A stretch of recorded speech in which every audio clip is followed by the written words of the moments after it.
Welcome to Watches and Cocktails, the show where we talk about watches and we make a cocktail that every man should know by heart.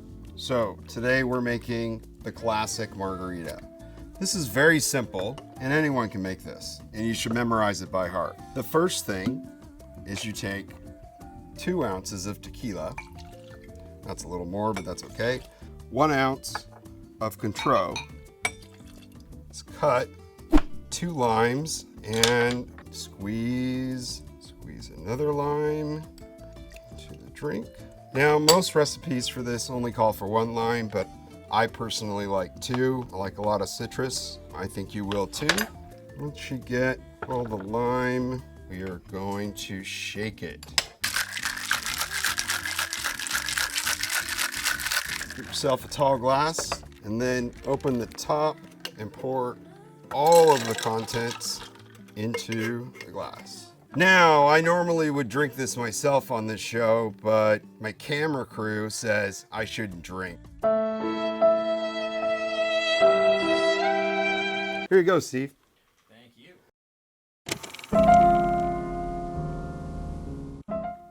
So today's show, we're going to talk about why are Rolex sport models, Patek, AP, and Mille so hard to get and so expensive in the gray market. Limiting production to below demand to increase value. All of the brands I just mentioned are following the same formula that De Beers diamonds did in the earliest 20th century by controlling the diamond trade. Diamonds are actually less rare than other gems, but since De Beers controlled the supply, they limited release and production of diamonds to increase value. And since they own the market, they can control this. So watch brands took note, and some brands like Rolex will make you establish a buying history and limit the number of watches you really want to buy. Same with Patek Phillipe. AP is so hot that there are very little in the stores. Richard Mille just releases a very limited number of watches in general and actually gives away watches to the celebrities to increase their demand of the watches, artificially creating demand by limiting supply.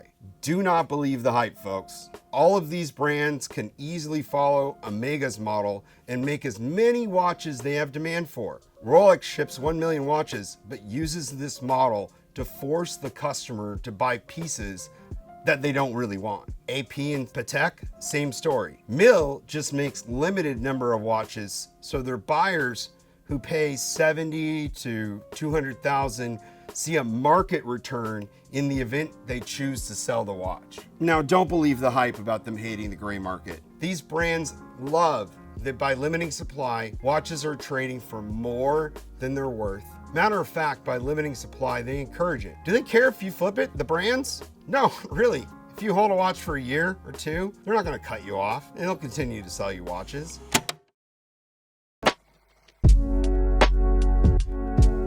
To flip or not to flip? Well, I personally don't flip my watches because I don't buy hype. It sure is nice to know that in 2 years, if there's a new model coming out, I can quickly sell it to a dealer and buy the watch I want, and I can get profit as well as get the piece I want. Flipping out of the door with brand new pieces as a job or business, that's a rather sketchy endeavor, and you better know what you're doing.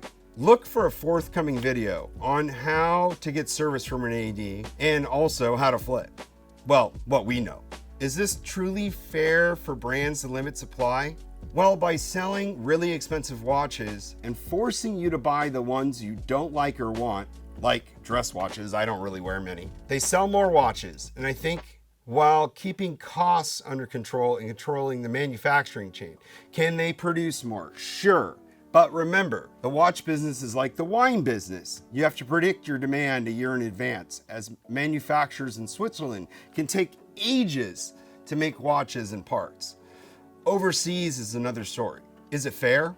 In my opinion, it's a shady business practice and really acts to just limit your revenue. But to justify a 70K watch or 30K watch, the buyer loves the idea they're going to be worth more than they paid. So in the end, more customers is the thought for high-end pieces. Could they just figure out demand and make more to satisfy demand? 100% absolutely.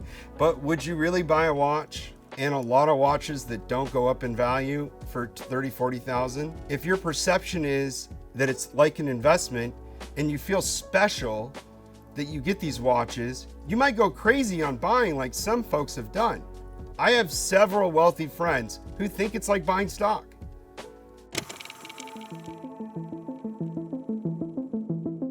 Does a watch just keep going up in value if it's hype? Yes and no. Its peak is when it's new, and then it starts to decline. After 5 years, it might be worth what you paid for it. Then you have some vintage pieces that skyrocket, but to become an expert at building a collection that appreciates in value and obtains you ROI, you better invest a lot of time into market research, which is fun. Is it smart to buy at market or just wait for your AD to call? Now, this is dependent on if you're buying hype watches or not. If you're not buying hype watches, you're gonna get a good deal, but if you are, you're going to potentially see a return. So yes, gray market is a good idea because likely it's still climbing, and if you ask us, we can direct you to what we think will have the highest ROI, but who knows? For me, watch collecting is a hobby, and I could care less if my watches lose 50% of value the day I buy them. I buy them because I like them. My AD offered me a Sky Dweller last week, and while I could buy it, probably flip it, it would sit in the box and collect dust because I hate those and date just.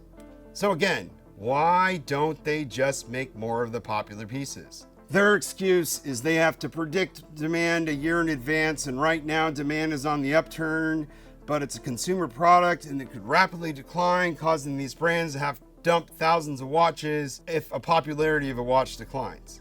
That to me sounds like bullshit. However, all they gotta do is easily contact their retail channel, get the list of people on that are waiting for watches with the assumptions for people who don't have the money and won't be buying.